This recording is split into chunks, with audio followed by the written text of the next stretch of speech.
Welcome and Dobro Pojalovat. My name is DireAjurah and this is Siberian Gaming review. So, not so long ago, I woke up in a weird basement surrounded by dozens of creepy mannequins, and a dude who doesn't like shirts and perhaps has daddy issues, and many other issues. Luckily, when I was a kid, I used IDDQD and IDKFA on myself, so I rolled the snoops without a problem. Well, since you survived the intro, let's begin with a review of Don't Be Afraid, which puts you in shoes of a kid that was kidnapped by a psycho. As usual, story first. You wake up in a locked room with a female mannequin, chained to a wall. Almost immediately you have to listen to Mr. Franklin, aka the shirtless creep, bragging about kidnapping you in order to play with you. And by that he means that you have to solve his riddles and escape from his minions here and there.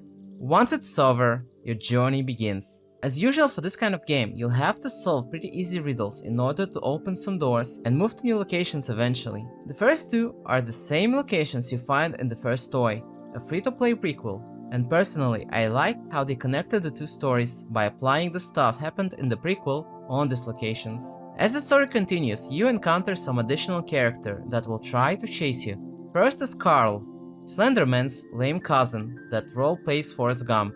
And before anyone starts angrily abuse their keyboard, by that I mean he just likes to run around. Second is Lydia, a poor girl with a problem.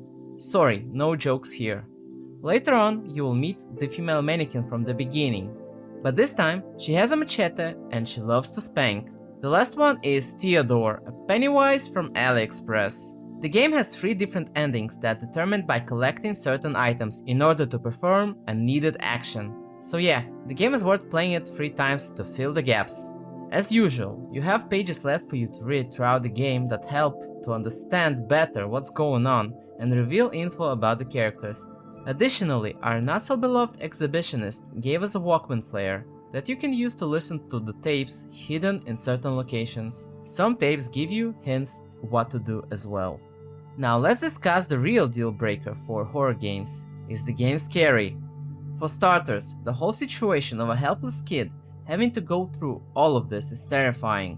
This atmosphere of fear catches you from the first moment. It could be the creepy mannequins, or this demonic cat, or whatever this thing is, that would creep you out.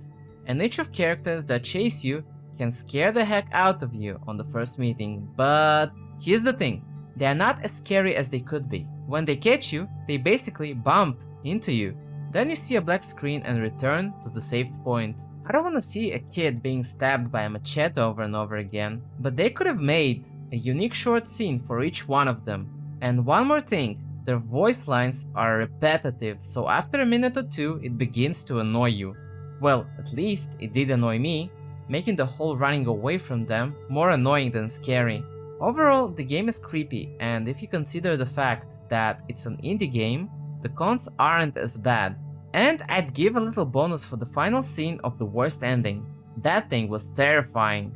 Also, in the beginning I didn't really understand why the game also has some supernatural entities. It's supposed to be about a boy trying to survive in a messed up situation of being kidnapped. Was it all in his head? Well, it seems like those entities are quite real, so I guess it's not a good explanation. So my guess is, by using the supernatural, the game decreases the realism of what's going on in order to make it emotionally easier to play as an abducted little kid. Now let's talk about the gameplay. It's pretty similar to dozens and even hundreds of other horror games. But it does have an interesting catch. Because you play as a kid, you have an access to places that the adults can't reach. Well, in the game, you can use ventilation to escape from Pennywise wannabe. Something else that sort of stands out is the mannequin usage. Remember that I said there are plenty of them? Well, some of them are rather unique and have a wind symbol on them. Every time you pass by, they will blow some air on your candle, making it go out. Most of them randomly located chilling with a group of regular mannequins just to annoy you, but some actually guard locked areas that are unlocked by the light of your candle. Only way to pass those without losing your light is to find a sack that you can put on their head. Wait, you're just a kid and you can't possibly put it on a mannequin that has an adult's height. Worry not! Psycho Exhibitionists Incorporated saw that coming. They made sure there's a chair you can use nearby. Besides that, it's rather typical gameplay. You solve some riddles to continue to next location. Sometimes you meet a demonic creature that's afraid of water, so you need to find a way to get rid of it to continue. And eventually, you'll get chased by one of those I mentioned before, so you need to find a way to escape. So, how would I rate this game? Is it a good game? At least decent. That definitely deserves some attention. So if you're not afraid of 1. Some gore images, 2. Many kins. You see what I did there? Yes, honey? Pregnant? Pregnant? Yeah, I had a feeling you'd call. And 3. If you can stand the general idea of playing as a kid kidnapped by a psycho, then I'd say you can give it a try. For an indie game, this one definitely gives you something a bit different from other horror stories, so it's a nice advantage. And remember kids, don't take candies from a stranger. So I hope you found this review helpful. Those who play the game, feel free to comment whether or not you agree with me. Take care and have a nice day. I'm DireAjurah and I'm out to play some other games.